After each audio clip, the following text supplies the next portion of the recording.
Guys, so pag open ko ng YouTube studio ko, ito yung nangyari.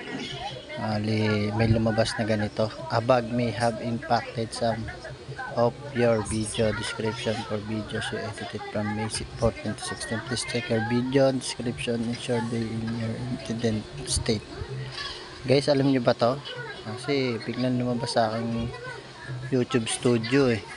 Yun. Siguro wala naman na akong ibang pindutin dito eh, no? Tignan natin.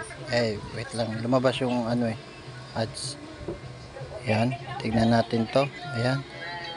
Pinindot ko yung learn kanina. Ayan. Video description missing. Yun. May 17 daw. Video description missing. Quick update. And a bug have impacted some description for videos you're edited from May 14 to 16. Be recommended reviewer current videos description, ensure they yan nga guys. Yan. Apologize the inconvenience here. Hi creators. Ayan, basahin nyo na lang mga idol. May ganito rin ba nangyari sa YouTube studio nyo? Paki-comment nga sa baba mga idol. Pinindot ko lang yung learn, tapos bumalik ako sa YouTube studio ko. Okay naman na.